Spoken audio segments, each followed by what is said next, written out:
Ini Ustadz bisa ngisi kajian rutin Ustadz sebulan sekali minimal. Kami berharap Ustadz. Ini dari 2017 kita ya, terakhir 2017 mengundang susah banget, alhamdulillah sekarang, dan kedepannya kami mohon mumpung ada Ustadz sebulan sekali minimal kalau bisa Ustadz. Ya jemaah insyaallah lah. Baik, marilah kita dengarkan ceramah dari guru kita dengan tema hijrah momentum kebangkitan umat. Sekali lagi, hijrah momentum kebangkitan umat. Pada guru kita, falyatafadhal mashkura.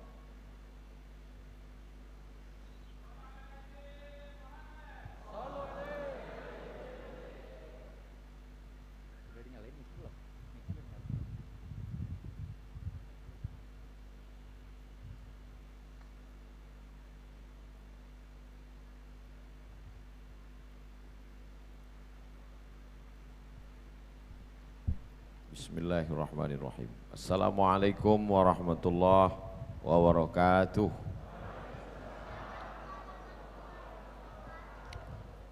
Alhamdulillah wassalatu wassalamu ala rasulillah wa ala alihi wa sahbihi wa man tabi'ahu wa mawalah. Yang saya hormati ketua beserta seluruh pengurus Masjid Darussalam Kota Wisata. InsyaAllah kita semua dimuliakan Allah subhanahu wa ta'ala. Amin ya rabbal alamin. Tema kita hijrah sebagai momentum kebangkitan umat. Zaman Nabi Muhammad SAW itu kalau kita baca tidak ada tahun, nggak ada tahun 1, tahun 2, tahun 3, nggak ada. Makanya kita dulu belajar di sekolah, Nabi Muhammad SAW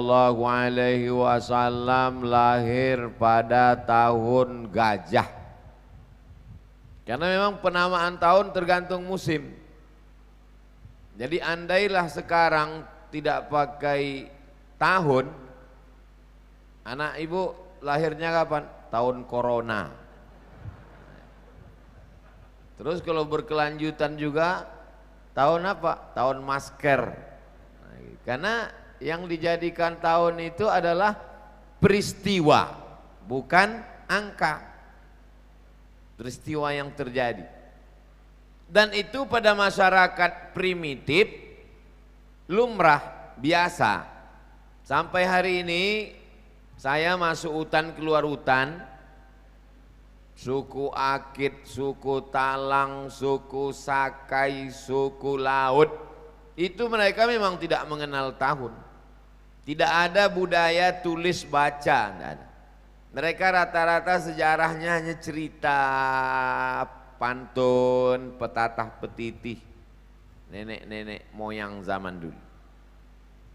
Bahkan dulu waktu saya sempat kuliah 2 semester di Indonesia sebelum berangkat, ada satu teman saya di dalam kelas itu waktu kenalan, nama saya saya enggak ingat saya namanya, cuman enggak boleh sebut takut dituntut di pengadilan. Nama saya lahir 1976 katanya. Terus selesai itu saya tanya, kok enggak ada tanggal sama bulannya? Memang enggak ditulis katanya. Terus kok kamu tahu 76? Waktu daftar sekolah, kepala sekolah nanya, kamu lahir tahun berapa? Enggak tahu. Pulang ke rumah, dia tanya orang tuanya, Mak, saya lahir tahun berapa? Waktu pohon kelapa di belakang disambar petir. Pas dicek, pohon kelapa di belakang rumah itu disambar petir 1976. Ya itulah tahun lahirnya. Nah, jadi saya mau menjelaskan, jangan heran misalnya, tahun berapa ini? Fathu Makkah katanya, pembebasan kota Makkah. Oh, berarti tahun ke-8. Tahun berapa ini? Perang Badar.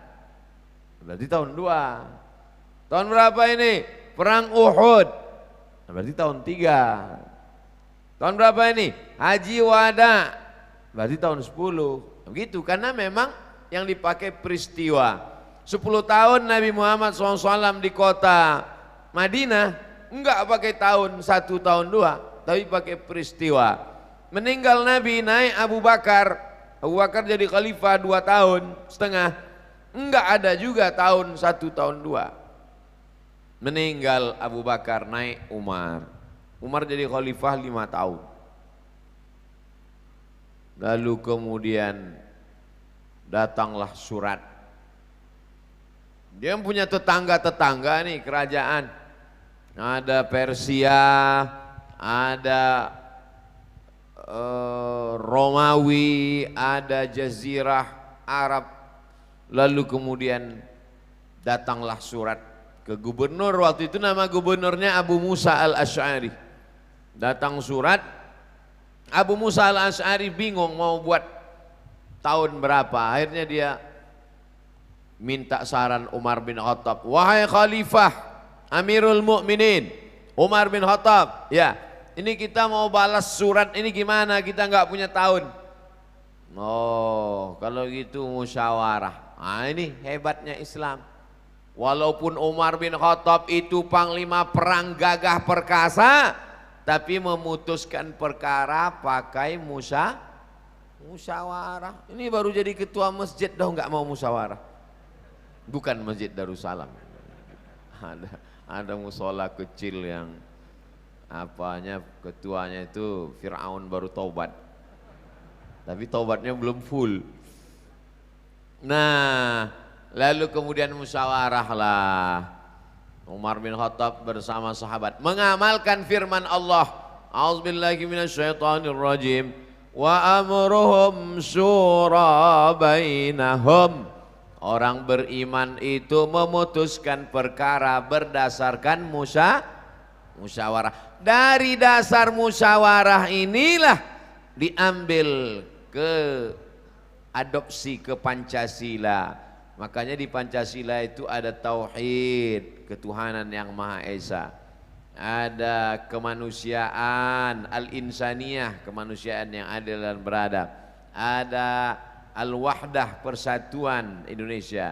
Ada permusyawaratan. Ada al-adalah, keadilan sosial bagi seluruh rakyat Indonesia. Jadi yang menyusun Pancasila itu adalah para ulama, founding father, pendiri bangsa. Jadi jangan dibenturkan. Sekarang mau dibenturkan antara nasionalisme dengan agama. Siapa yang berteriak Allahu Akbar berarti musuh nasionalisme. Ini orang nggak ngerti sejarah. Dari sebab itu, loh kemana ceritanya kok ke situ? Oke, balik ke musyawarah. Musyawarahlah Umar bin Khattab. Kata Umar bin Khattab, ini ada surat dari gubernur Abu Musa al-Asy'ari minta saran, sumbang kontribusi pemikiran. Kita mau buat kalender. Nabi sudah meninggal. Kalendernya dimulai kapan? Usul pendapat pertama, ya silakan. Bagaimana kalau kalendernya kita buat dari sejak Nabi lahir? Nabi lahir tahun 1. Jadi seandainya kalender kita sejak Nabi lahir, itu nama kalendernya Selamat Tahun Baru Maulid. Karena lahir Maulid. Pendapat ini ditolak sama yang enggak setuju. Saya kurang setuju. Kenapa? Karena Nabi Muhammad SAW lahir tidak ada belum perubahan besar terjadi. Betul Nabi Muhammad itu mukjizat luar biasa. Tapi ketika dia lahir, orang tetap mabuk, minum khamar, berzina, riba, macam-macam. Jadi kalau begitu perubahannya belum signifikan. Apa pelajaran dari sini? Bahwa sahabat Nabi yang bertiter bergelar radhiyallahu an, tapi kalau dalam bermusyawarah tetap ada pendapat yang diterima dan yang ditolak. Ini kalau sudah musyawarah, pendapat saya, begitu ditolak langsung merajuk pulang. Bapak kok enggak datang lagi ke masjid? Kemarin Pak Ustadz waktu musyawarah di masjid Masa pendapat saya ditolak? Apa nggak tahu kalau saya ini profesor doktor?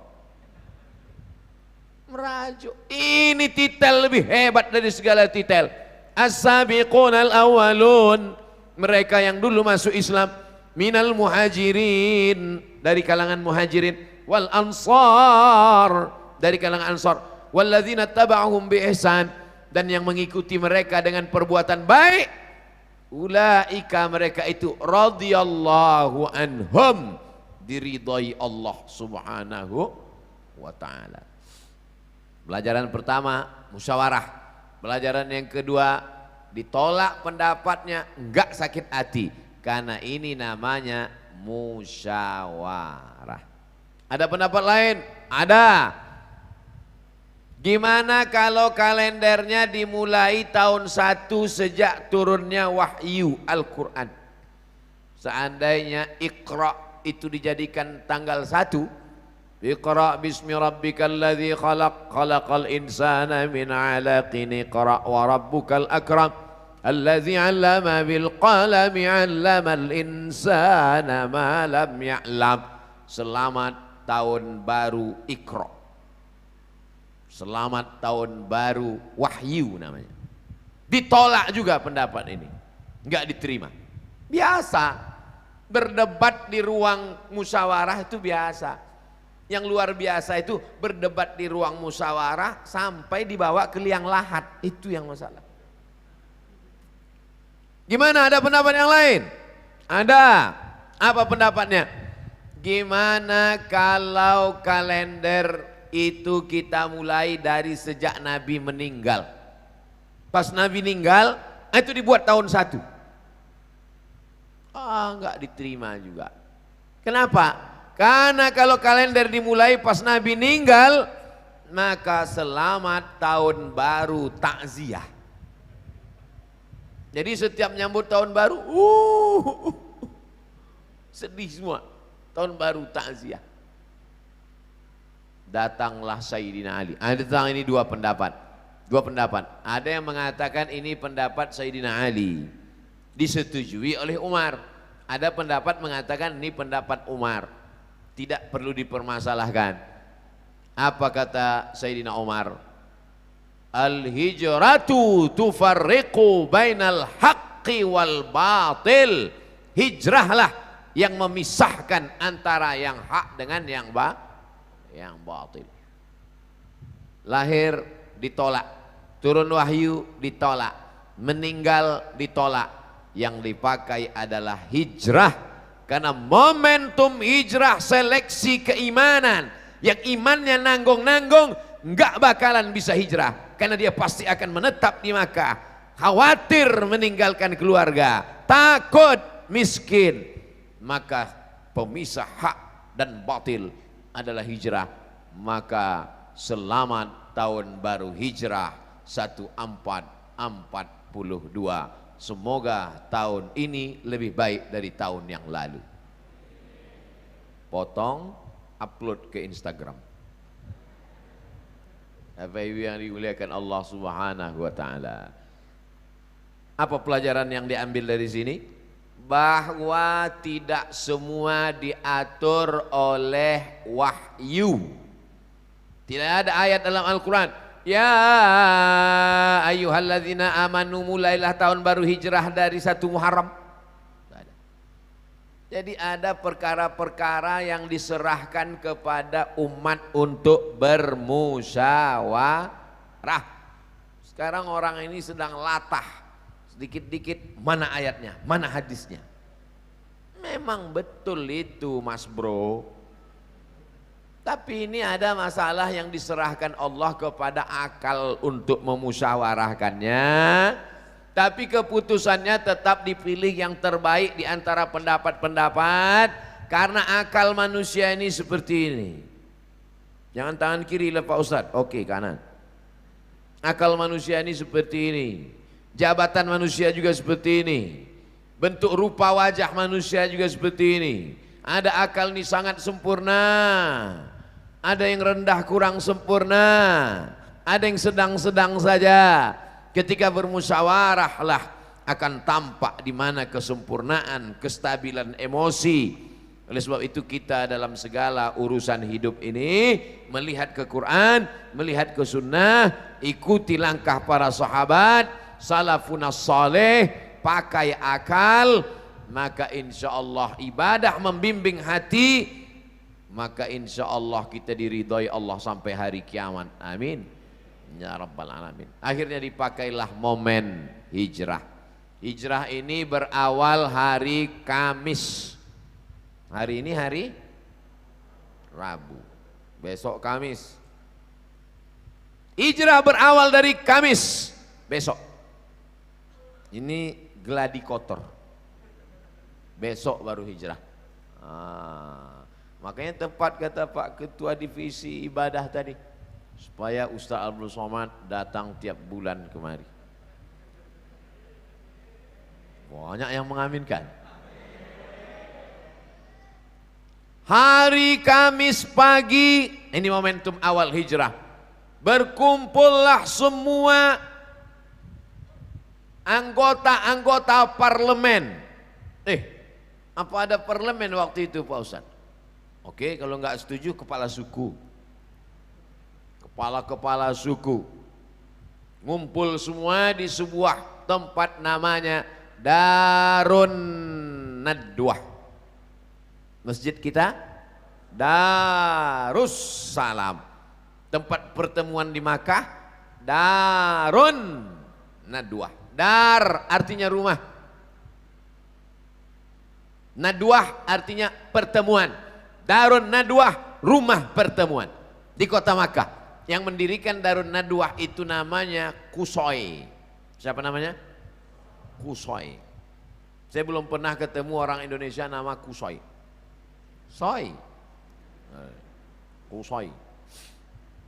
Muhammad sallallahu alaihi wasallam punya ayah namanya Abdullah, punya ayah namanya Abdul Muttalib, punya ayah namanya Hashim, punya ayah namanya Abdi Manaf, punya ayah namanya Qusay, punya ayah namanya Kilab. Muhammad, Abdullah, Abdul Muttalib, Hashim, Abdi Manaf, Qusay. Kakek yang ke-5. Kakek saya yang ke-5 nggak hafal lagi. Qusay inilah yang membangun Darun Nadwah ini. Betapa hebatnya keluarga Nabi Shallallahu Alaihi Wasallam. Apa pelajaran dari sini? Bahwa Nabi itu keturunan orang-orang kaya. Sudah berapa pelajaran? Hitung aja lah sendiri. Cuman saya mau hijrah ini kita ambil pelajaran. Pelajaran bahwa di sana ada musyawarah. Kalau musyawarah jangan tersinggung pendapatnya ditolak. Bahwa yang diambil momen terbaik hijrah. Tidak semuanya disebutkan dalam Quran. Bahwa mereka itu berawal hijrah itu hari Kamis. Pertemuan di sebuah tempat namanya Darun Nadwah. Darun Nadwah didirikan oleh Qusay, kakek kelima Nabi Muhammad sallallahu alaihi. Bertemulah kepala-kepala suku di sana. Hari Kamis pagi. Rapat parlemen. Agenda tertutup. Bagaimana cara membunuh Muhammad sallallahu alaihi wasallam. Hari Kamis pagi. Bagaimana cara membunuh? Karena mereka sudah terganggu 13 tahun lamanya. Kedatangan Nabi Muhammad merusak stabilitas keamanan jahiliyah. Banyak yang terganggu, risau, resek ini orang. Harus kita habisi. Nah, bertemulah mereka semua. Bapak Ibu, saya ngomong kuat gitu nggak stres kan?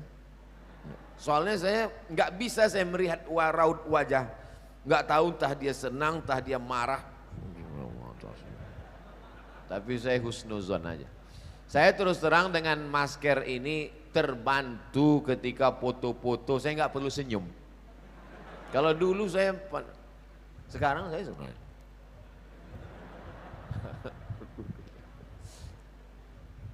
Nah, lalu kemudian pagi Kamis agendanya adalah bagaimana ini menghabisi Muhammad sallallahu alaihi wasallam yang sudah merasuki banyak anak-anak muda terganggu dengan kedatangan dia. Ini orang mesti kita selesaikan dengan waktu yang secepat-cepatnya. Gimana kepala-kepala suku? Ada usul enggak mau menghabisi Muhammad? Saya punya pendapat Pak Ketua Sidang. Nama Ketua Sidangnya Abdul Uzza, nama ketua sidangnya nama ketua sidangnya Abu Lahab, Abu Jahal, Abu Bapak, Jahal bodoh, Abu Jahal Pak bodoh. Dulu enggak, sekarang. Lalu kemudian gimana? Kata ketua sidang, gimana? Ada usul enggak? Saya punya usul Pak Abu Jahal. Gimana, apa usulnya? Gimana kalau Muhammad ini sallallahu alaihi wasallam, dia enggak nyebut sallallahu alaihi wasallam karena dia musyrik jahiliyah. Gimana kalau Muhammad ini, saya sallallahu alaihi wasallam karena saya umat Muhammad sallallahu alaihi wasallam. Gimana kalau Muhammad ini sallallahu alaihi wasallam? Bukan kata dia enggak. Gimana kalau orang ini kita asingkan ke tempat yang jauh, kita kirim dia ke Pulau Nusa Kambangan. Kok ke Nusa Kambangan? Nusa Kambangan. Pokoknya ke tempat yang jauh lah, kita asingkan dia. Karena dia ini sudah mengacau, merusak, mengobok-obok kita di Makkah. Ini hanya akan mengancam kekuasaan kita saja. Gimana kalau kita asingkan dia, kita jauhkan dia? Kata Abu Jahal, gimana anggota? Setuju nggak? Apa pelajaran dari sini? Bahwa ternyata orang musyrik jahiliyah musyawarah juga. Jadi kalau ada ibu-ibu pengajian nggak suka musyawarah, itu lebih parah dari musyrik jahiliyah. Orang musyrik jahiliyah juga musyawarah, pimpinan sidangnya Abu Jahal. Gimana kata Abu Jahal? Kata yang satu ada yang nggak setuju. Saya nggak setuju kalau dia kita buang ke sana. Kenapa? Ini orang karismatik. Dia punya aura kepemimpinan luar biasa. Kalau kita buang dia ke sana, nanti di sana dia punya banyak pengikut. Dan kalau pengikutnya itu datang kemari menghancurkan kita di Makkah, habis kita, tamat riwayat kita. Saya nggak setuju kalau dia kita buang. Ternyata umat Muhammad sallallahu alaihi wasallam ini seperti pohon kelapa, dimanapun dia dibuang dia akan tumbuh. Dulu ada orang dari Sulawesi, Makassar, kota yang paling jauh di dunia, ujung pandang. Ada seorang laki-laki yang gagah perkasa namanya Yusuf Al-Makassari, melawan Belanda. Usul Belanda persis seperti rapat kafir musyrik. Yusuf kita buang saja, dibuang dia ke Sri Lanka. Sampai di Sri Lanka dia berdakwah, punya murid, itulah ada komunitas muslim di Ceylon. Ternyata orang Islam ini dimanapun dia dibuang, dia tidak mati, dia tidak stres, dia tidak depresi, dia punya aura kepemimpinan. Akhirnya orang Inggris dan Belanda yang menjajah waktu itu, ini bahaya, kalau itu kita buang kemana? Dari Ceylon dibuang ke Cape Town, Afrika Selatan. Di Afrika Selatan dia buat komunitas, dan pada masa Presiden Nelson Mandela, tempat kampung itu diabadikan menjadi kampung komunitas Melayu Makassar, dan kemudian didirikanlah Masjid Indonesia di sana, dan pemerintah Afrika Selatan memberikan Nobel perdamaian, penghargaan pahlawan kepada Yusuf Al-Makassari. Bapak Ibu bangga tak jadi orang Indonesia? Kalau nggak bangga ya nggak apa-apa, saya nggak maksa kok. Saya bangga. Kenapa? Karena dia dibuang tidak stres, tidak bunuh diri, tidak terjun ke laut Afrika Selatan, tapi dia tetap mengembangkan dakwah. Sampai hari ini muslim besar di Afrika Selatan, salah satu jasa dari Yusuf Makassar, Syekh Yusuf Al-Makassari, Tajul Khalwati namanya. Sedangkan umatnya yang jauh saja tidak bisa dibuang, apalagi sumber kemuliaan Muhammad SAW tak bisa dibuang. Akhirnya rapat dilanjutkan. Gimana sidang? Ada usul lagi enggak? Kata pimpinan sidang. Ada usul. Iya, apa usul kamu? Bagaimana kalau kita buat kerangkeng, kita masukkan dia ke dalam, letakkan di samping Ka'bah, jangan kasih atap, biarkan dia mati sampai kering. Ini ekstrim, bukan es krim. Ekstrim ini, kurung dia, biarkan mati kering, panas. Bapak Ibu tahu panasnya kota Makkah. Bawa sendal swallow, letakkan 2 menit, jadi martabak bergulung. Panas itu kota Makkah. Enggak setuju. Kenapa kamu enggak setuju dengan usul ini? Karena ini orang berwibawa, punya pengikut secara diam-diam keliling Makkah. Kalau mereka melihat pimpinannya di kerangkeng, tidak dikasih makan, maka mereka semua akan ngamuk, terjadi revolusi di kota Makkah. Kita semua akan hancur. Wah, sidang mulai buntu. Gimana Pak pimpinan sidang? Kata pimpinan sidang, 2 pendapat ini nampaknya semakin buntu, deadlock. Kalau gitu saya minum dulu, kata pimpinan sidang. Itu nggak ada tambahan dari saya.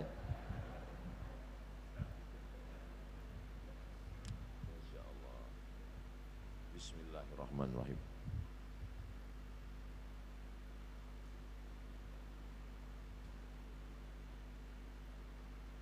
Minumlah air Darussalam, dapatkan di Masjid Darussalam secepatnya. Udah, share.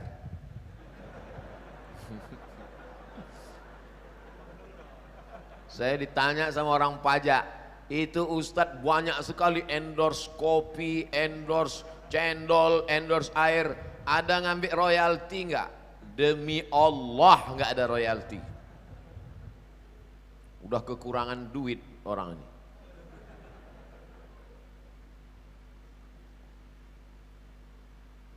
Kita lanjutkan. Berarti saya jadi Abu Jahal. Bukan. Ada usul lagi enggak? Ada usul. Gimana usulnya? Bagaimana kalau tadi kalau dibuang jauh itu bahaya, kalau dibuat dekat itu juga bahaya. Ini usul yang paling mantap. Gimana caranya? Satu suku utus anak muda paling kuat.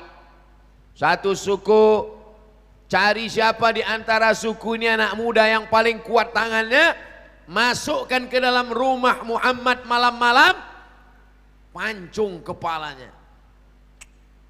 Selesai. Gak perlu banyak biaya modal. Tapi anehnya, di antara usul yang banyak itu, tidak ada satupun di antara orang musyrik jahiliyah itu yang mengusulkan, gimana kalau kita santet aja? Gak ada.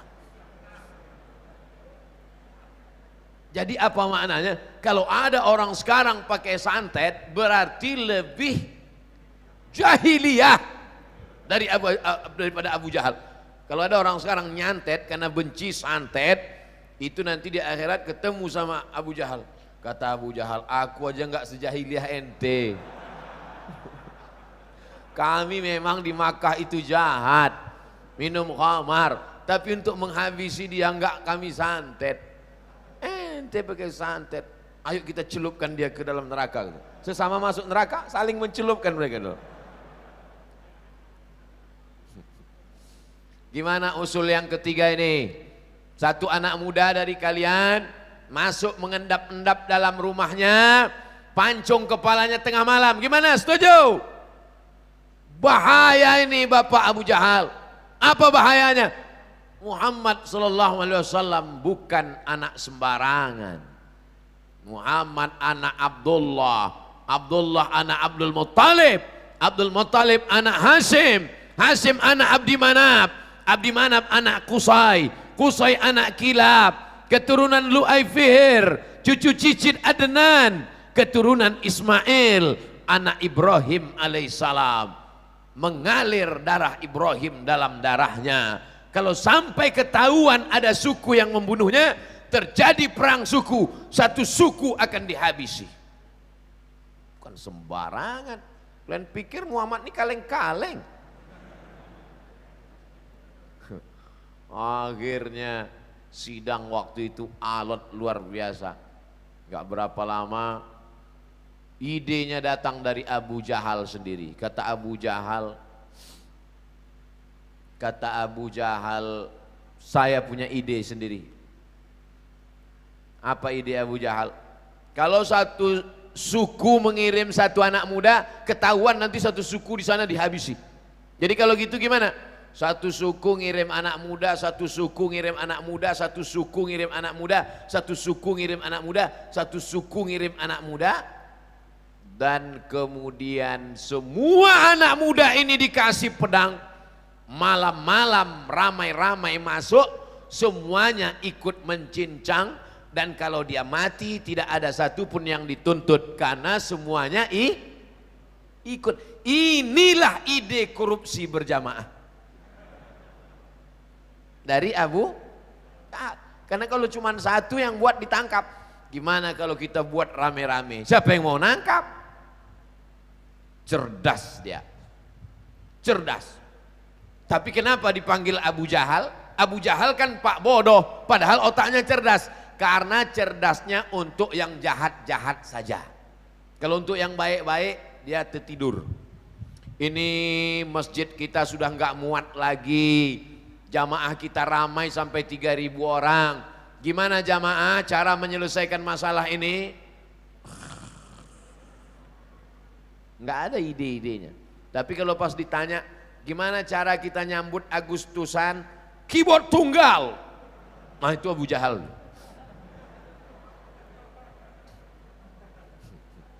Oleh sebab itu maka disetujuilah. Gimana setuju? Semua suku setuju. Setuju semua suku. Akhirnya mengirimkan anak muda yang gagah, kekar, perkasa, tangan berotot, nanti malam siap mencincang. Dengan ini rapat pada hari Kamis menetapkan keputusan, setiap suku mengutus anak muda. Sidang ditutup. Akhirnya mereka setelah tanda tangan amprah pulang. Pulang semua. Siang itu datanglah Nabi Muhammad sallallahu alaihi wasallam menemui Abu Bakar Siddiq. Nabi Muhammad menemui Abu Bakar. Assalamualaikum. Waalaikumsalam. Rasulullah, ya. Ada apa ya Rasulullah? Abu Bakar, nanti malam kita hijrah. Jadi hijrah itu hari Kamis malam, Jumat besok malam. Nanti malam kita hijrah. Kenapa malam ini ya Rasulullah? Karena nanti malam anak-anak muda akan masuk ke rumahku dan akan memancung kepalaku. Sebelum mereka beraksi, kita jalan. Pertanyaannya, itu rapat Kamis pagi tadi kan tertutup. Tidak ada satupun wartawan online yang diizinkan masuk. Kenapa Nabi bisa tahu? Ternyata rapat itu disadap. Penyadapnya bukan detektor, bukan alat. Penyadapnya siapa? Jibril alaihissalam. Inilah dalil rapat-rapat boleh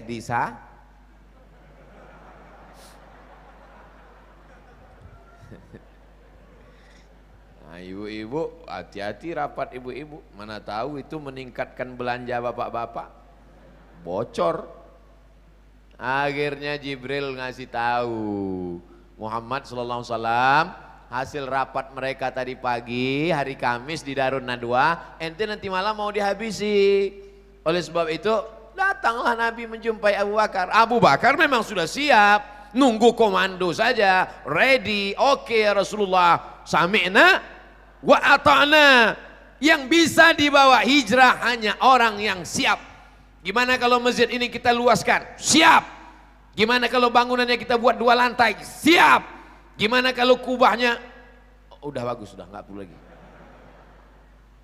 Jadi kalau ada orang rapat waktu diajak, gimana kalau karpet masjid ini kita ganti baru? Wah itu banyak begini, begono. Nggak siap itu. Biarkan dia sama Abu Jahal. Yang perlu diajak hijrah ini adalah Abu Bakar. Karena dia yang ready, siap.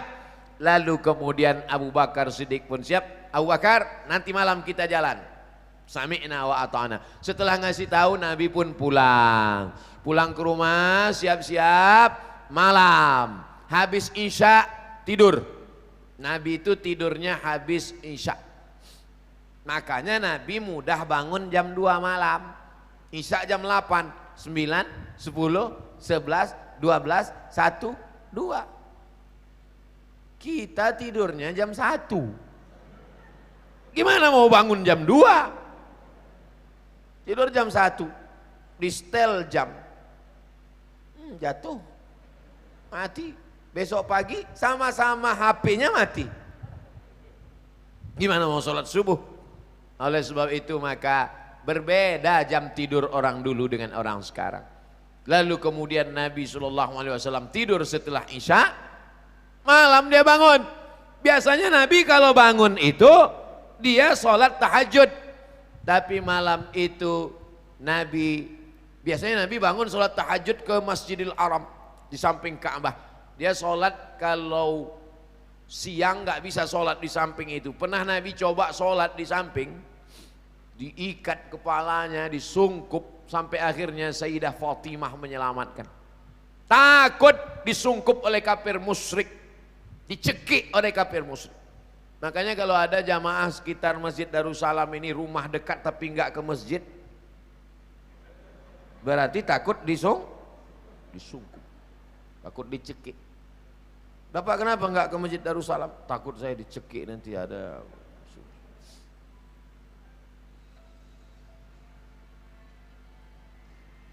Mohon izin sebentar, lupa mematikan handphone.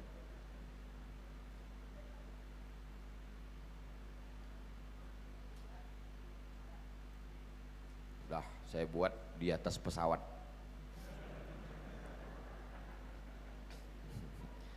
Lalu kemudian malam itu datanglah anak-anak muda mau menyusup masuk ke dalam. Ketika mereka sedang berada di depan pintu rumah Nabi Muhammad SAW, Nabi buka pintu. Itulah yang disebutkan, Bapak Ibu hafal semua ayatnya. Wa ja'alna min baini aydihim saddan wa min khalfihim saddan fa aghshaynahum fahum la yubsirun. Surat Yasin. Wa ja'alna min baini aydihim sadda, bagian depannya kami buat tembok. Wa min khalfihim sadda, bagian belakangnya tembok. Tembok depan, tembok belakang, siapa yang bisa ganggu? Fa aghshaynahum, kami tutup mata mereka. Fahum la yubsirun, mereka tidak bisa melihat. Mereka seperti patung di depan rumah Nabi terpukau. Nabi keluar, Nabi ambil pasir, Nabi lemparkan ke atas, jatuh pasir itu ke kepala mereka. Begitu mereka tarik, kok ada pasir? Nabi sudah berlari. Saya cuma mau ngasih tahu saya nggak gundul. Itu Ustaz Somad itu kemana-mana pakai peci kan karena dia gundul, enggak. Lalu kemudian Nabi berlalu, pergi Nabi menuju rumah Abu Bakar Siddiq. Setelah Nabi berlalu, mereka tersadar seperti terpukau. Kenapa ada pasir? Masuk mereka ke dalam. Masuk mereka ke dalam, langsung menuju tempat tidur Nabi. Mau mereka cincang, jangan dulu, kita buka dulu. Ternyata yang tidur di situ adalah Sayyidina Ali. Apa pelajaran dari sini? Kalau mau bunuh orang, pastikan dulu. Jangan asal bunuh aja. Sniper, pastikan dulu. Yakin nggak itu Abdul Somad? Yakin? Tembak. Wah, bukan Muhammad SAW. Siapa ini? Sayyidina Ali. Bangunkan Ali. Waktu itu umur Sayyidina Ali, jarak usia antara Nabi Muhammad dengan Sayyidina Ali 30 tahun. Nabi mendapat wahyu umur 40 tahun. Berdakwah di kota Makkah 13 tahun. Jika waktu hijrah umur Nabi 53 tahun, berapakah umur Sayyidina Ali waktu malam itu? Mestinya soal ujian CPNS itu begitu. Jadi ada matematiknya, ada sejarahnya. Ini saya waktu tes dulu, Tono, Tini dan Toni jaga warnet.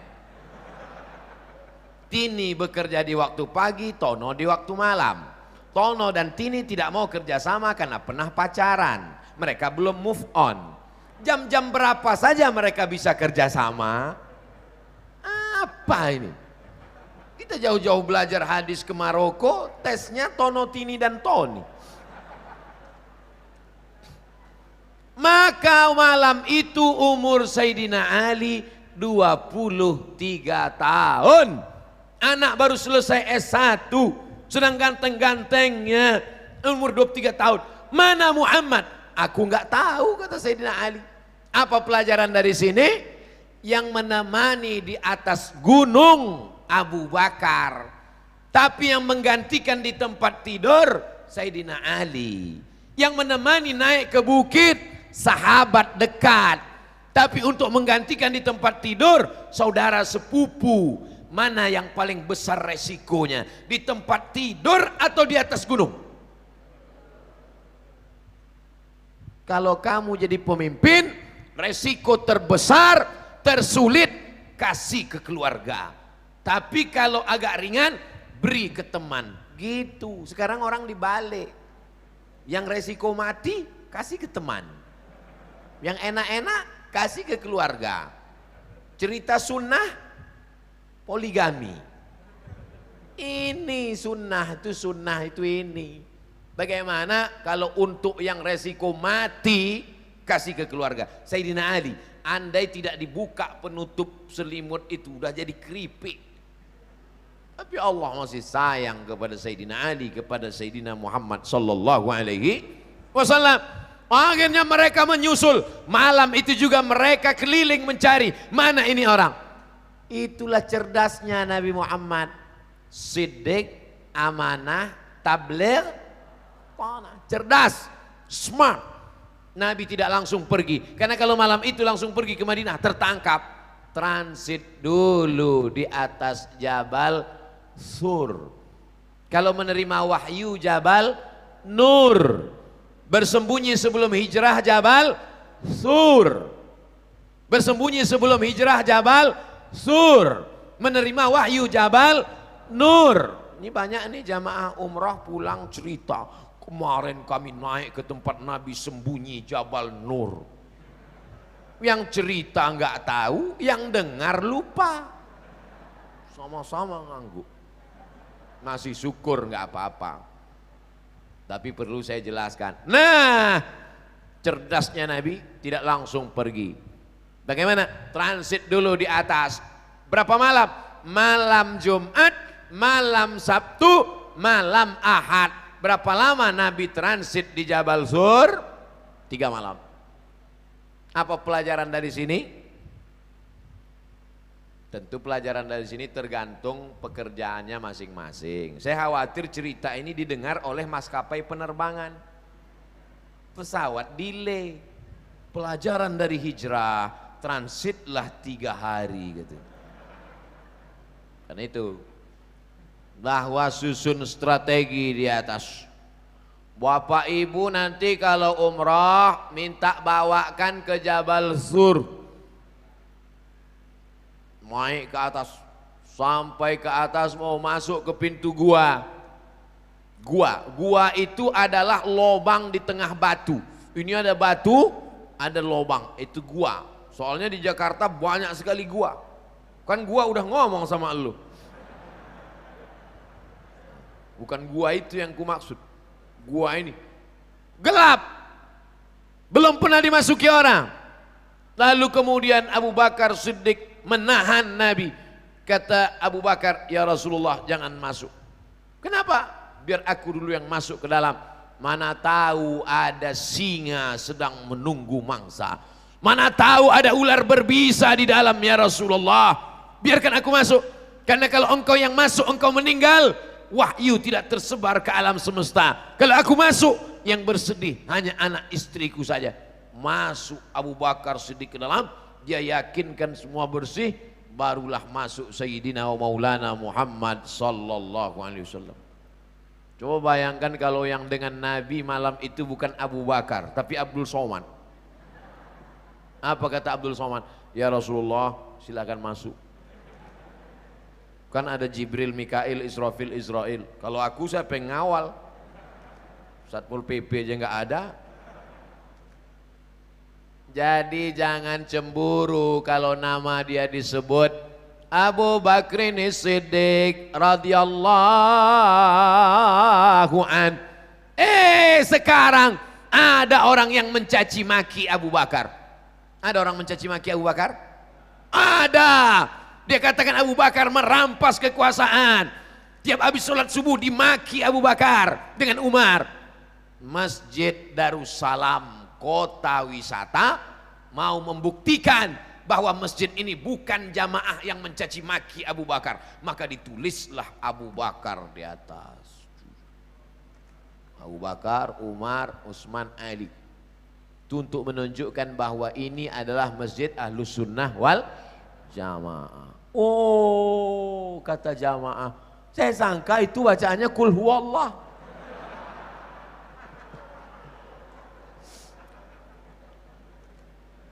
Bapak Ibu yang dimuliakan Allah Subhanahu wa taala. Lalu kemudian ada lobang di situ. Di dalam gua itu ada lobang, duduk Abu Bakar di atas lobang itu. Kakinya selonjoran ke depan. Datang Nabi Muhammad sallallahu alaihi wasallam meletakkan tengkuknya ke paha Abu Bakar. Abu Bakar meletakkan pundaknya ke dinding batu. Menduduki lubang yang ada di samping. Duduk. Tengah malam lelah habis naik ke atas. Tiba-tiba Nabi yang sedang tertidur di pangku ini terjaga karena menetes air dari atas tepat di pipi Nabi. Nabi terjaga. Air apa nih Abu Bakar? Gak mungkin embun. Di dalam gua batu, air apa ini? Kata Abu Bakar, air mataku ya Rasulullah. Kenapa engkau menangis? Binatang berbisa menyengat dari dalam lubang. Kakinya tidak dia gerakkan, bisa ditahannya kakinya. Tangannya tidak dia gerakkan, bisa dia tahan. Satu yang tak bisa dia tahan, air matanya saking sakitnya. Sampaikah pengorbanan kita untuk Muhammad SAW seperti itu? Sanggupkah kita berkorban nyawa? Enggak. Oleh sebab itu pengorbanan kita ini belum ada apa-apanya. Belum ada apa-apanya Bapak Ibu yang dimuliakan Allah Subhanahu wa taala. Ini baru nahan kencing aja udah pucat. Bagaimana dia menahan sakitnya itu? Siapa yang pernah disengat kalajengking? Siapa yang pernah digigit kelabang? Siapa yang pernah digigit ular piton? Maka merasakan sakitnya ketika bisa itu masuk ke dalam darah, menyatu, menyembur, dia akan menyerang jantung. Sakitnya luar biasa. Saya pernah digigit kelabang di kaki, sakitnya luar biasa. Itulah yang dirasa. Bagi yang ingin merasakan perasaan Abu Bakar pulang dari sini, beli satu skorpion, gigitkan, baru lo kau rasakan. Jadi kalau nanya, kenapa Mas hijrah?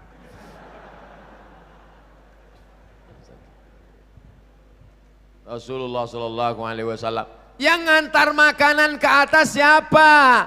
Dari kota Makkah naik ke atas, makanannya dibawa oleh Asma.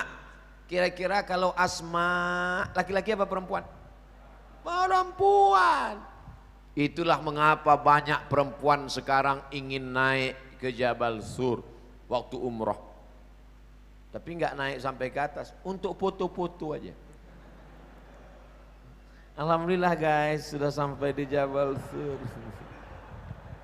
Disinilah Nabi hijrah dulu. Semua kita mendapatkan pelajaran dari hijrah. Dan yang membawa makanan ini adalah Asma, seorang perempuan yang luar biasa. Jangan lupa subscribe, like, and share. Yang dimuliakan Allah SWT. Ini berita hiruk pikuk di kota Makkah harus sampai ke atas. Siapa yang menyampaikan berita ini?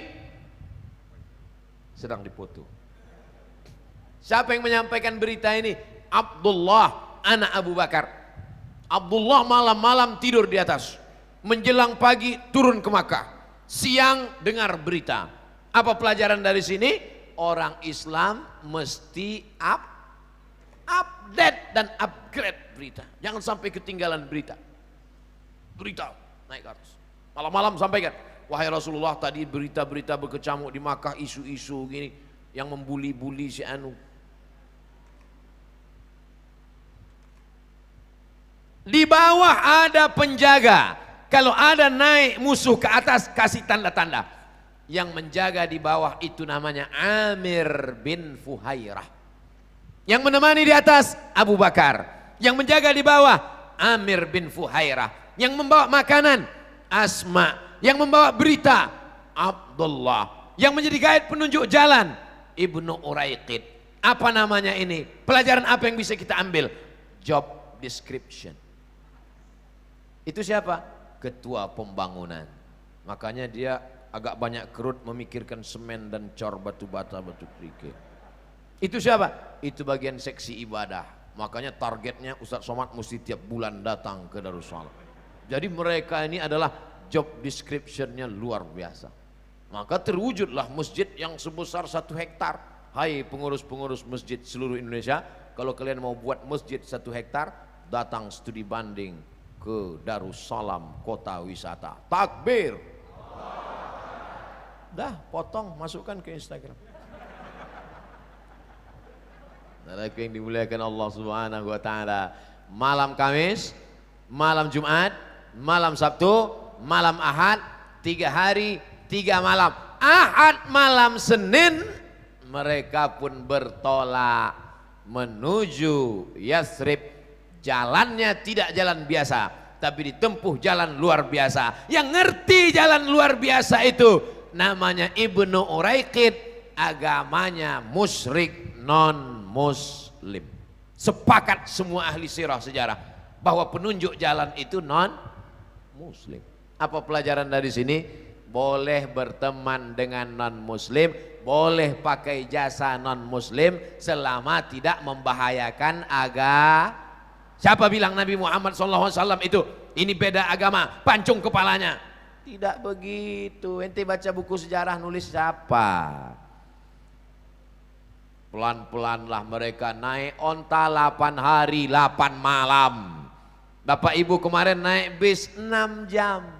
Labbaik Allahumma labbaik, labbaik la syarika laka labbaik, innal hamda wan ni'mata lak wal mulka la syarika lak, labbaik Allahumma labbaik, labbaik la syarika laka labbaik, innal hamda wan ni'mata lak wal mulka la syarika lak. Naik bis 6 jam, AC-nya kencang sampai Makkah beku. Nabi panas terik naik onta 8 hari 8 malam sampai di tengah jalan haus, air minum tidak ada, bertemu dengan tempat ternak kambing. Akhirnya panggil penjaga ternak. Hai cowboy, ko sapi, boy anak cowboy, anak penjaga sapi. Sini sebentar. Ya, tradisi orang musyrik dulu jahiliyah boleh minta air susu. Apa pelajaran dari sini? Sepelit-pelitnya orang jahiliyah pasti ngasih susu. Jadi kalau ngasih air putih itu pelit sekali.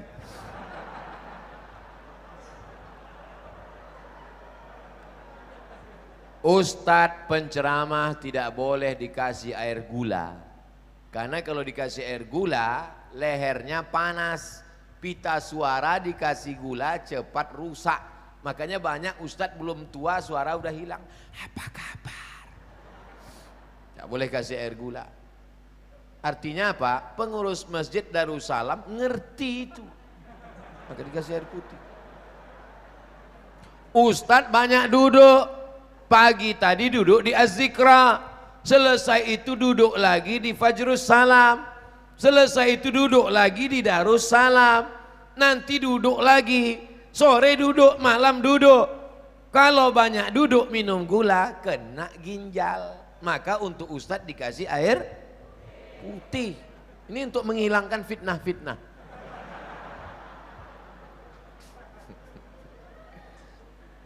Air putihnya mereknya apa? Darussalam. Udah 2 kali endorse nggak laku juga. Nah, lalu kemudian, hei anak kecil, ada nggak air susu? Panas terik, kering kerontang. Itu menunjukkan hijrah Nabi itu musim panas.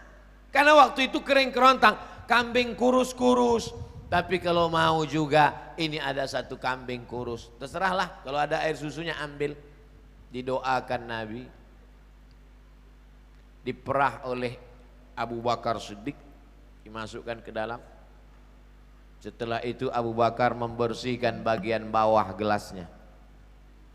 Takut dia ada pasir jatuh ke pangkuan Nabi, dibersihkannya. Setelah dibersih baru diberikannya ke Nabi. Diminumlah oleh Nabi Muhammad SAW air susu tadi. Bismillah. Waktu Nabi meminum itu, Nabi Abu Bakar melihat. Apa kata Abu Bakar? Fasyariban nabiyyu hatta irtawaitu. Nabi minum air itu sampai hausku hilang. Apakah Bapak Ibu melihat Nabi minum haus hilang? Kita tes. Saya misalnya jalan sama Pak Ketua Masjid Darussalam. Pas jalan, lalu kemudian saya tuangkan air. Saya tuangkan, habis itu Pak Ketua silakan minum. Lalu Pak Ketua pun minum. Lalu apa kata saya? Melihat Pak Ketua minum, hausku makin menjadi-jadi. Karena iman kita belum sampai pada level senang melihat orang senang. Kita justru stres melihat orang senang. Melihat rumah orang besar, tuyulnya berapa ya? Melihat mobil orang bagus, paling-paling korupsi. Jadi kita tidak akan bahagia selama kita belum bisa merasakan kebahagiaan orang lain. Abu Bakar sudah sampai ke tingkat itu. Hilang hausnya melihat Rasulullah SAW minum. Mereka lanjutkan lagi perjalanan. Lanjut perjalanan. Tiba-tiba dari kejauhan nampak debu naik ke atas. Kalau debu gurun pasir naik ke atas, itu berarti ada orang mengejar dari belakang dengan kuda yang sangat kencang. Naik kuda. Wah, anak-anak muda yang biasa naik kuda tahu itu bagaimana rasanya. Ustadz Somad kan kami lihat naik kuda, foto aja. Kuda kencang. Tiba-tiba begitu sudah mendekat, Nabi naik onta. Sudah mendekat ke Nabi, ujung kaki kuda itu terperosok ke dalam pasir. Jatuh, bergelinding, jatuh dia. Seumur hidup dia tidak pernah jatuh dari kuda, karena dia adalah pembunuh bayaran. Namanya Suraqah bin Malik. Jatuh dia. Lalu kemudian dia pun berderak. Apa kata dia kepada Muhammad SAW? Aku belum pernah jatuh seumur hidup Muhammad, naik kuda. Kita naik odong-odong aja jatuh. Belum pernah aku jatuh, sekali inilah aku jatuh. Maka aku yakin bahwa kau bukan manusia biasa. Apa yang ingin kau minta dariku? Apa kata Nabi Muhammad SAW? Nabi tak minta banyak, sembunyikan berita tentang kami, pulanglah engkau lagi ke Makkah. Pulang dia ke Makkah membawa iman. Padahal tadi dari rumah membawa kekafiran, niatnya mau membunuh Nabi, memancung kepala Nabi, mau membawa kepala Nabi, karena sudah dijanjikan 100 ekor onta. Satu onta 70 juta kali 100 ekor onta, kalikan sendiri. Nih harga kepalanya. Dari rumah mau membunuh Nabi, mau dapat duit haram, membawa kekafiran, hidayah datang dan pulang membawa iman. Apa pelajaran dari sini? Berapa banyak orang dari rumah membawa hidayah, bismillahi tawakkaltu 'alallah la haula wala quwata illa billah, tapi pulang bawa duit haram. Nanti di akhirat ketemu sama Suraqah, Suraqah senyum. Syukur kalau Suraqah pakai masker. Kalau enggak, ente dulu kan yang pulang keluar dari rumah baca doa bismillah, sampai di tempat kerja ngambil duit haram kan? Aku keluar dari rumah menyebut nama setan dan niatku mau memancung kepala Muhammad SAW, tapi aku tinggalkan 100 ekor onta karena aku melihat kebenaran. Hari ini berapa banyak orang yang salah langkah, salah berpikir, salah melihat, salah membaca. Saya mulai ceramah jam 9.30, sekarang sudah jam 10.30, 60 menit kebersamaan kita. Kita lanjutkan cerita hijrah.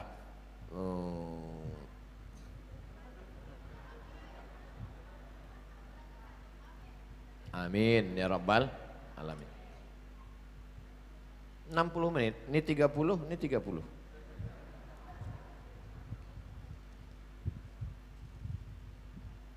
Saya punya orang tua, tapi sering bertengkar dengan menantu. Setiap saya nasehatin, keduanya tak ada yang mengalah. Kasih sarung tinju.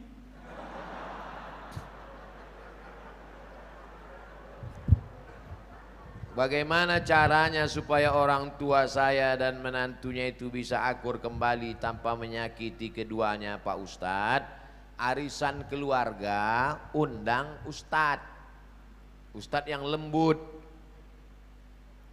jangan ustadz yang keras kasar macam saya yang lembut. Ibu, bapak, lembut baik. Nah, kasih tahu dia tentang bahayanya ini segala macam. Nanti dia yang ceramah, bahannya dari bapak, tapi lidahnya yang dipakai lidah ustadz. Nah, gitu. Kalau saya nggak bisa, karena saya pernah dipakai gitu sama ketua masjid. Bahannya dari ketua masjid, pakai lidah saya. Siapa yang meminta sedekahnya kembali, maka dia seperti anjing yang menjilat muntahnya. Karena masukan dari ketua masjid, ini ada sedekah yang diminta kembali. Jadi saya sampaikan begitu. Setelah selesai acara, mohon maaf Pak Ustadz, yang disindir nggak datang. Jadi sejak itu saya nggak mau. Nyindir-nyindir itu nggak mau, kalau ada to the point, mana orangnya, nah, gitu. Jadi, tapi kalau untuk ini nggak bisa. Jadi adik-adikku sekalian walaupun udah ngaji nggak bisa menceramahi dia, karena orang tua itu tidak pernah melihat kita ini besar. Ibu melihat anak ibu walaupun udah kuliah, dia tetaplah anak kecil yang umur 2 tahun belajar berjalan. Nggak pernah kita melihat anak-anak itu dewasa. Makanya kalau ada anak yang ngomong, saya ini udah dewasa mama. Enggak, kamu anakku. Enggak pernah dewasa dia. Maka pakai lidah ustadz tadi, masalah warisan. Jadi jangan lagi acara arisan keluarga itu cekakak cekiki, foto enggak tentu arah. Kita udah selesai dengan itu, tapi fotonya tetap, silaturahimnya tetap, tapi diisi dengan apa target yang mau dicapai dari silaturahim itu. Sehingga bergizilah ceramah-ceramah arisan-arisan keluarga, pertemuan bulanan. anak-anak menantu. Pertemuan bulanan bulan September tentang harta warisan. Ramai yang datang. Pertemuan arisan bulan Oktober tentang ini. Masukkan pesan ini. Insya Allah. Setelah itu jangan lupa doa. Nanti Pak Ustadz, Pak Kiai Habib mendoakan. Habib tolong bacakan air ini. Dibacakannya air, masuklah doa itu ke dalam air, berubah molekul-molekul air itu menjadi cahaya. Lalu diminum oleh mereka, masuk ke dalam darahnya, masuk ke dalam jantungnya. Jantungnya yang tadi terbakar, dingin, sejuk. Dari jantung naik ke otak, otaknya yang dari tadi tegang, tenang. Berapa banyak orang yang gak mati-mati sakaratul maut, pas dikasih air, mati langsung. Ketenangan.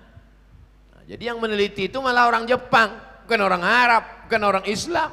Diteliti mereka air yang dibacakan doa, dipanggil tokoh-tokoh agama. Air yang paling bening, paling bercahaya, yang dibacakan oleh ulama dari kalangan umat Islam. Allahu Akbar. Molekul-molekul cahaya. Oleh sebab itu doa. Ada enggak ini Pak Ustadz dalilnya zaman Nabi dibacakan air? Ada. Sahabat Nabi datang lapor, ya Rasulullah, ya aku dapat kambing 30 ekor, halal apa enggak ini kambingnya? Kok bisa dapat kambing dari mana? Di kampung itu ada orang gila, minta doa. Lalu ku baca Al-Fatihah, menahan air liur banyak-banyak. Setelah itu ku ludah gitu dia. Sehat. Dikasih kambing. Kambingnya halal apa enggak? Itulah dalil ruqyah. Ruqyah membacakan ayat-ayat ke air atau langsung ke telinga. Mana tahu dia dirasuki jin dan setan. Itu ada darah di jantung itu. Di dalam jantung itu, ibu bapak nanti kalau motong ayam, coba belah jantung ayam itu ada darah menggumpal di dalam. Darah yang menggumpal di dalam itulah yang dinaikkan oleh setan. Dinaikkan oleh setan, kalau dia mendidih ke atas, namanya marah. Kalau dia tidak meledak ke atas, tertahan ke dalam, namanya sedih. Misalnya kita lagi berdiri, tiba-tiba kaki kita diinjak sama orang, kita marah, mendidih darah itu marah. Tapi pas mau membalas, rupanya dia tentara. Kita kan nggak berani kan, dia turun menjadi sedih, tertahan ke dalam. Marah dan sedih akan hilang kalau berubah menjadi maaf. Islam tidak mengajarkan kita larut dalam kemarahan, tidak pula larut dalam kesedihan, tapi dia hilang dengan maaf. Nah itu, dengan doa-doa itulah orang menjadi maaf.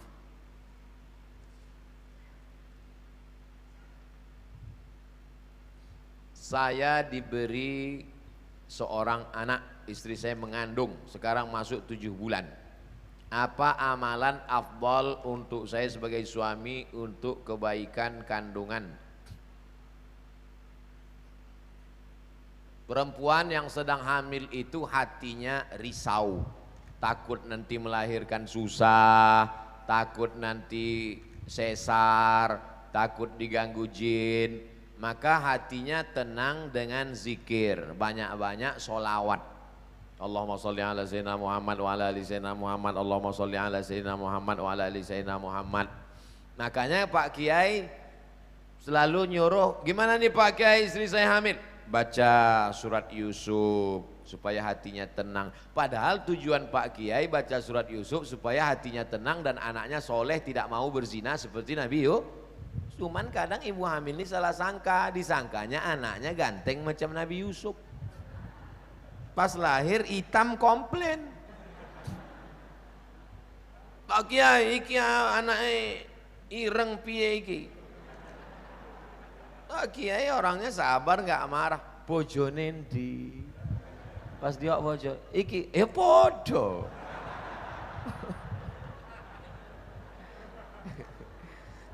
Sebab itu kita jangan salah paham dulu.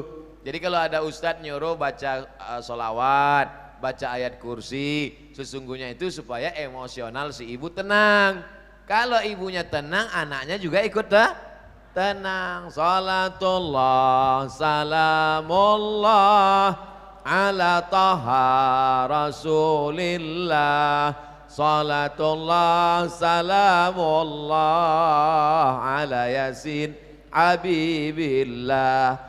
Tawassalna bi bismillah wa bil hadi rasulillah wa kulli mujahidin lillah bi ahlil badri ya Allah. Ibunya tenang, anaknya tenang, suaminya tenang, maka mudah melahirkan. Kalau otot-ototnya kaku, dia stres, dia takut, itu susah melahirkan. Tenang, mudah. Asyik, lahir. Mudah-mudahan ibu diberikan kemudahan, amin. Sekaligus Ustadz beri usulan nama. Anaknya laki-laki. Oh, anaknya laki-laki, kasih namanya Hawari. Hawari artinya penolongku. Mudah-mudahan anak ini menjadi penolongmu nanti di akhirat, mendapat syafaat karena anak ini menjadi penghafal Quran. Hawari. Boleh ditambah belakangnya, depannya, terserahlah. Namanya, saya kasih Septi Hawari Pak Ustadz. Kenapa Septi? Lahir September. Aduh, yang pakai bulan-bulan itu tak usahlah lagi. Nanti minta sama Habib, sama Ustadz lain supaya tambah namanya. 3 nama untuk paspor bisa umroh. Ustadz, bagaimana sebaiknya melaksanakan ibadah di masjid? Apakah kita ikut salah satu tata cara ibadah, misalnya NU atau Muhammadiyah atau gimana Pak Ustadz? Saya ketua masjid. Saya gini-gini ketua masjid nih. Jadi saya ketua masjid. Masjid itu memang dari dulu pakai mazhab Syafi'i. Bismillahnya jahar. Bismillahirrahmanirrahim. Nah, ini sholat apa qori? Biasa aja lah. Bismillahirrahmanirrahim. Alhamdulillahirabbil alamin. Arrahmanirrahim. Lalu kemudian kalau subuh pakai kunut. Pakai mazhab Syafi'i. Allahumma hdina fiman hadait, wa afina fiman afait, wa tawallana fiman tawallait. Tapi masjidnya enggak terlalu besar, masjid komplek perumahan kecil. Artinya mayoritas masyarakat di situ memang mazhab Syafi'i. Tapi kalau masyarakat di situ multi, ada bisa dipakai satu contoh masjid di daerah saya juga. Saya ceramah di situ. Lalu saya dengar, saya kasih tahu sama makmum, Ustadz itu imam sir, itu imam jahar. Maksudnya kalau dia imam itu bismillahnya jahar. Bismillahirrahmanirrahim. Tapi kalau itu yang imam sir, bismillahirrahmanirrahim. Nah, jadi semua terayomi. Selama masih ahlus sunnah wal jamaah. Nah, jadi saya tak paham komunitas masyarakat di Darussalam, tapi kalau masjid saya pakai mazhab Syafi'i. Terus kalau selesai sholat zikir jahar sama sir, ya mazhab yang jahar itu mazhab Hambali. Karena menurut Imam Ahmad bin Hambal, kalau dalam mazhab Syafi'i selama makmumnya belum tahu dikasih tahu. Cara ngasih tahu makmum gimana? Dijaharkan. Astaghfirullahaladzim, astaghfirullahaladzim, astaghfirullahaladzim. La ilaha illallah la syarikalah. Makanya kalau kita sholat di masjid, imamnya misalnya kuat, berarti dia ngasih tahu makmum. Kalau imamnya enggak kuat, berarti makmumnya udah tahu. Gak usah dipermasalahkan. Dia menjadi masalah karena dipermasalahkan, disitulah letak masalahnya. Jangan masalahkan yang tak perlu dipermasalahkan. Yang penting masih sholat. Nah, itu. Jadi kalau menganggap musyawarah lah bersama masyarakat, bersama jamaah. Ustadz, dulu saya belajar Islam berdasarkan adat di lingkungan. Karena tidak ada ilmu, sedikit demi sedikit hijrah menurut sunnah Nabi. Belajar bagaimana ketika ketidaktahuan ilmu dahulu. Allah semoga Innallaha tajawaza an ummati, Allah mengampunkan umatku manasya wa akhta'a. Allah mengampunkan umatku 3, lupa, salah, terpaksa. Dipaksa sama penjajah, kau mesti murtad. Zaman Nabi ada tuh yang dipaksa, namanya Ammar bin Yasir, sampai keluar dari mulutnya kalimat kafir. Dilaporkan ke Nabi, ya Rasulullah, itu Ammar itu sudah keluar kalimat kafir dari mulutnya.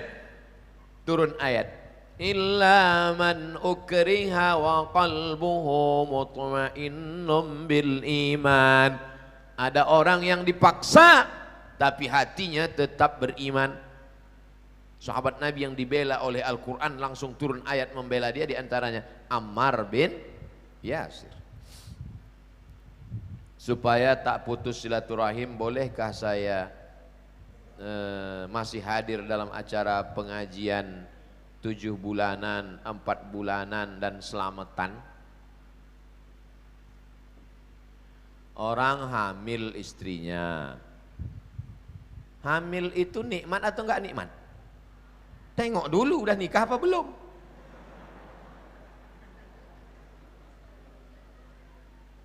Hamil itu, istrinya hamil itu nikmat. Berapa banyak, mohon maaf ya Pak, jangan tersinggung, berapa banyak orang nikah belum, bukan tidak, belum dikasih Allah. Saya sedih Pak Ustaz, saya 10 tahun nikah istri belum hamil. Teman saya nikah Januari kemarin, Maret melahirkan.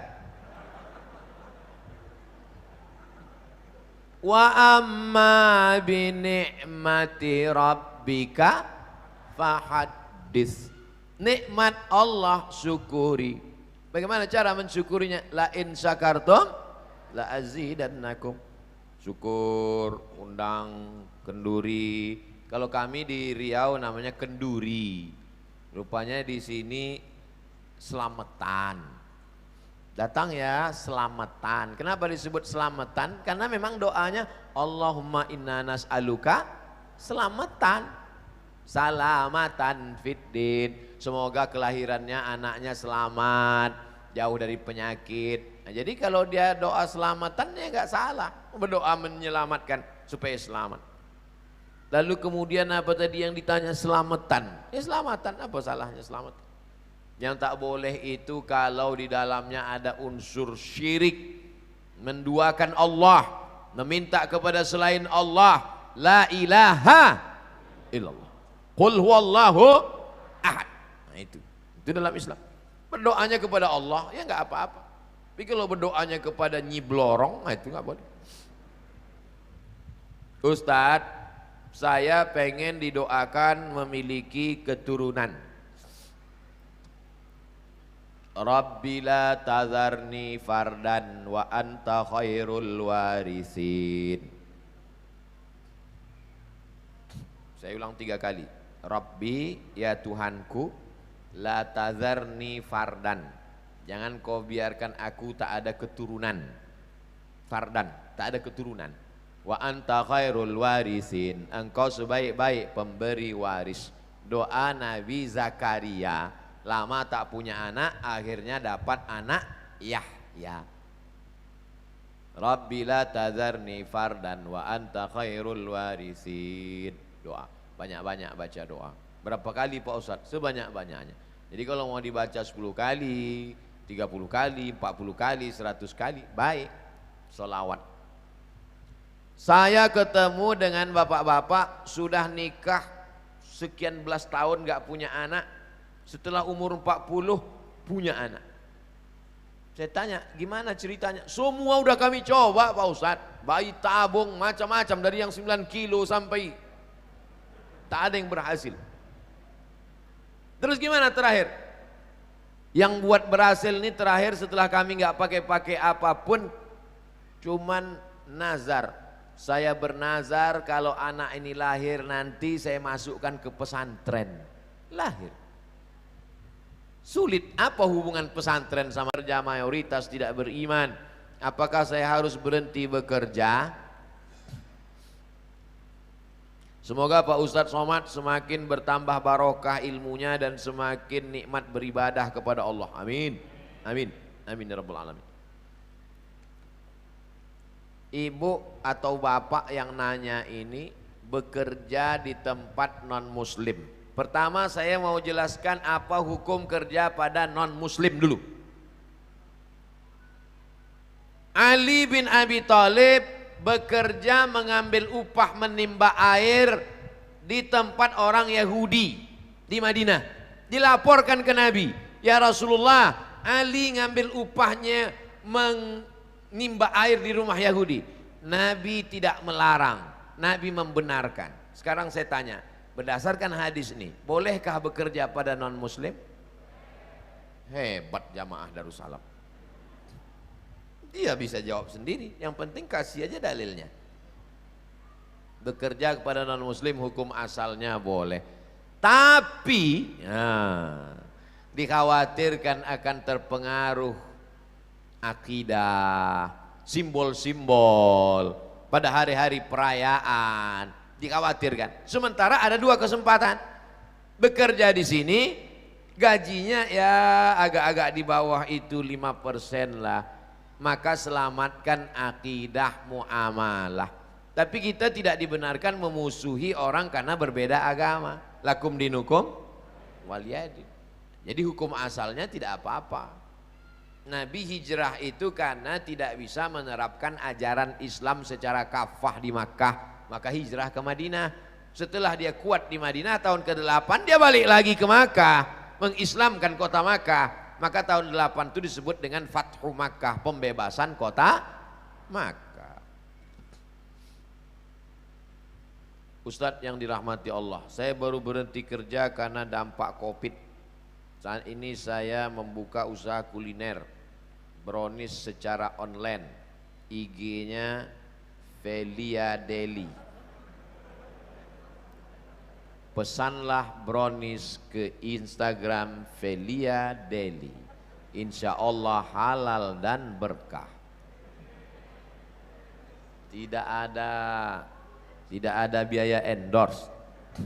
Membangkitkan ekonomi umat.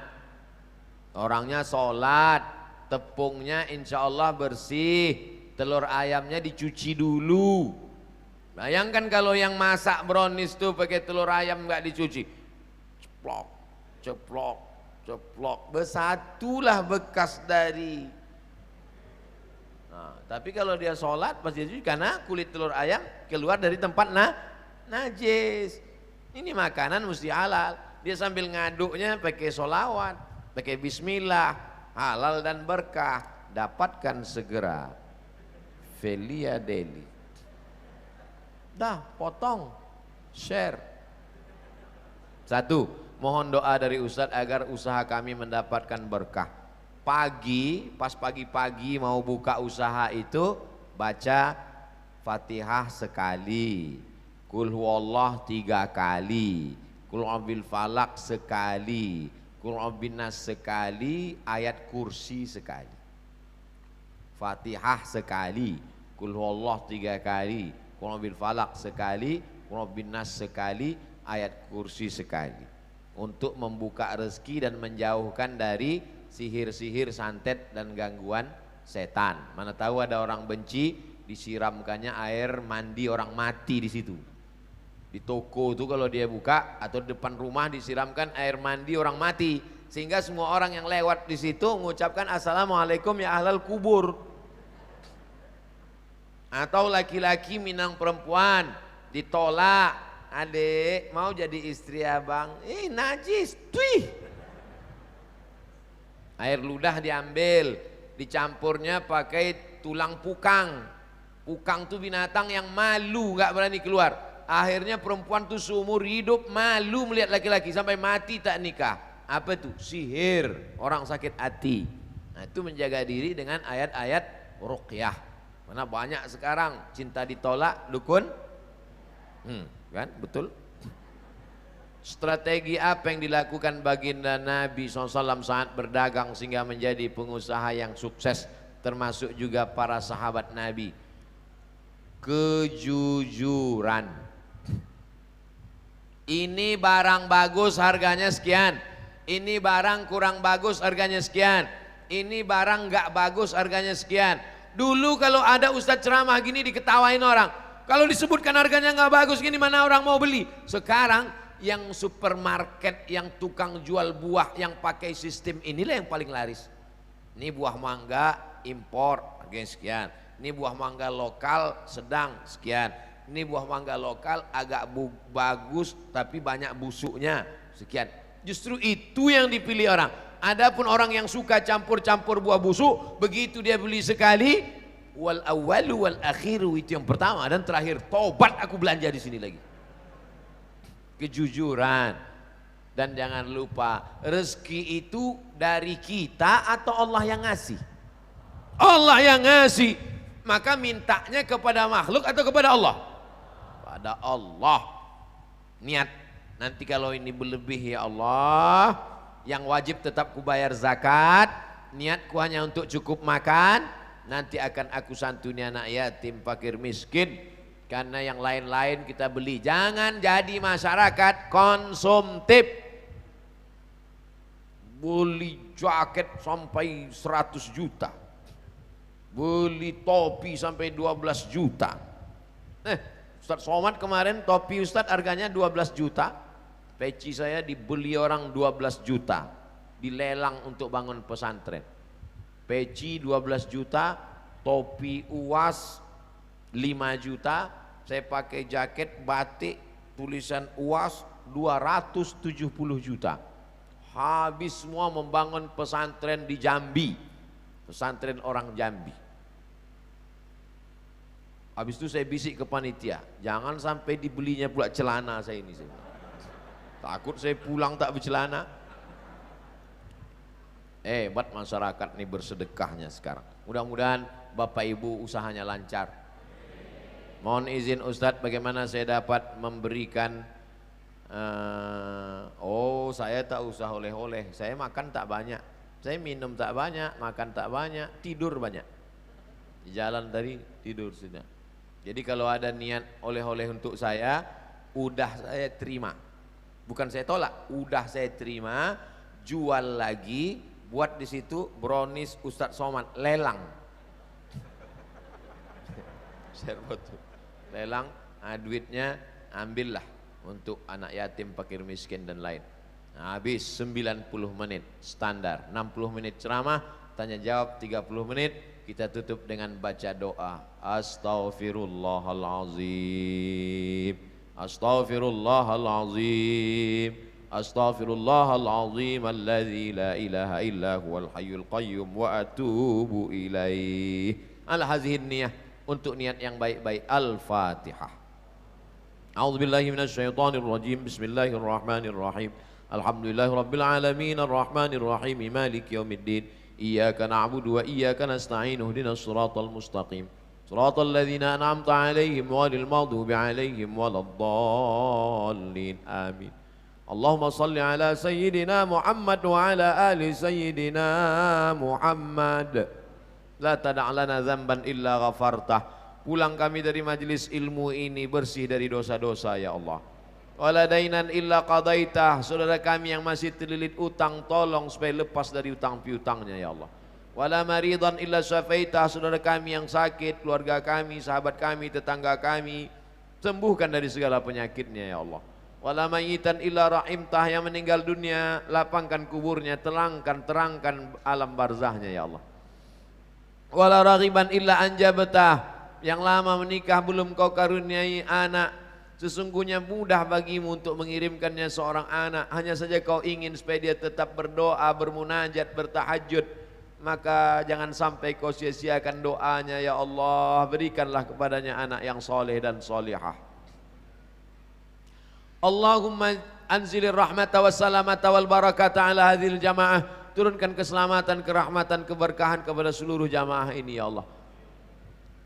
Allahumma arzuqna rizqan halalan thayyiban mubarakan fih. Berikan kami rezeki yang halal dan berkah supaya kami bisa berwakaf, berinfak dan bersedekah. Allahumma akhtim lana bi husnil khatimah wa la takhtim alaina bi su'il khatimah. Rabbana hab lana minas salihin. Jadikan anak-anak kami penghafal Quran ya Allah. Jauhkan anak-anak kami dari narkoba, jauhkan dari pergaulan bebas, jauhkan dari LGBT, jauhkan dari perbuatan maksiat. Kalau kami mati mereka berdoa di tengah malam, Rabbi firli wali walidayya warhamhuma kama rabbayani shaghira. Saat kami nanti mati sakaratul maut, kami ingin anak kami itulah yang membisikkan ke telinga kami di sebelah kanan, La ilaha illallah Muhammadur Rasulullah SAW. Berikan kami istiqamah memakmurkan masjid ya Allah. Angkatlah wabah COVID-19 dari negeri kami ya Allah. Jadikan Indonesia ini baldatun thayyibatun wa rabbun ghafur ya Allah. Jadikan kami menjadi pencinta Al-Quran, membaca Quran, mati dalam keadaan husnul khatimah. Rabbana atina fid dunya hasanah wa fil akhirati hasanah wa qina adzabannar. Wa sallallahu ala sayyidina Muhammad wa ala alihi wa sahbihi wasallam. Walhamdulillahi rabbil alamin. Taqabbalallahu minkum minna wa minkum taqabbal ya karim. Sallallahu ala Muhammad sallallahu alaihi wasallam. Sallallahu ala Muhammad sallallahu alaihi wasallam. Ya Nabi salam alaika, ya Rasul salam alaika, ya Habibi salam alaika, salawatullah alaika. Allahumma salli ala sayyidina Muhammad.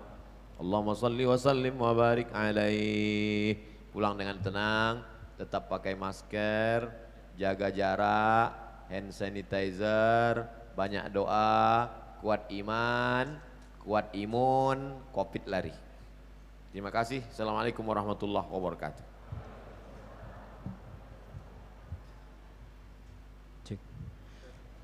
Alhamdulillahirabbil alamin.